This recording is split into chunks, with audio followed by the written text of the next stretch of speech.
আরে ভাই সারা দেশ নগদে রিচার্জ করতে আর আপনার মোবাইলে ব্যালেন্স নাই। বাংলাদেশ ব্যাংকের গভর্নর আহসান এইচ মনসুর বলেছেন, নগদের অর্থ পাচার ও অনিয়ম নিয়ে অডিট করবে বাংলাদেশ ব্যাংক, আর স্থগিত থাকবে নগদ ডিজিটাল ব্যাংক কার্যক্রম। বৃহস্পতিবার বাংলাদেশ ব্যাংকের প্রধান কার্যালয়ে এক সংবাদ সম্মেলনে তিনি এসব কথা বলেন। গভর্নর আরও বলেন, ডাক বিভাগের নাম করে কিছু ব্যক্তি নগদ প্রতিষ্ঠানকে নিজেদের মতো করে পরিচালনা করে আসছিলেন। জনস্বার্থে সরকার এটি অধিগ্রহণ করেছে। নগদ এখন সম্পূর্ণ সরকারি প্রতিষ্ঠান। ডাক বিভাগের পক্ষে বাংলাদেশ ব্যাংক এটি পরিচালনা করবে। আগের সব ধরনের গ্রাহক সুবিধা বহাল থাকবে, তাই গ্রাহকদের বিচলিত হওয়ার কোনো কারণ নেই। বরং এখন নগদ আরও স্বচ্ছ ও আন্তর্জাতিক মানের প্রতিষ্ঠান হিসেবে গড়ে উঠবে। তিনি আরও বলেন, আমরা নগদকে ধ্বংস করতে চাই না, এটিকে আন্তর্জাতিক মানের প্রতিষ্ঠান হিসেবে গড়ে তুলতে চাই। আমরা চাই নগদ ও বিকাশের মতো হোক। প্রতিযোগিতা বাড়াতে হবে এবং সেটি হতে হবে যোগ্য প্রতিযোগিতা। কম্পিটিশন বাড়াতে হবে, যোগ্য কম্পিটিশন, নট আনফেয়ার কম্পিটিশন।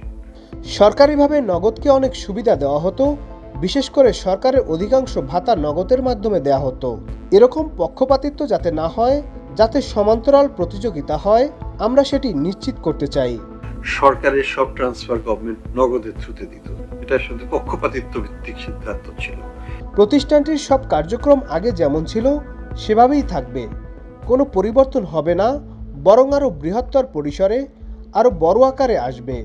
বিকাশের মতো সুপ্রতিষ্ঠিত প্রতিষ্ঠান হবে, আন্তর্জাতিক মানসম্পন্ন হবে, যেখানে বিদেশি বিনিয়োগ আসবে।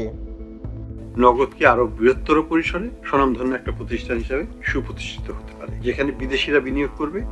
6000 mAh ব্যাটারির one and only power master NextG N73।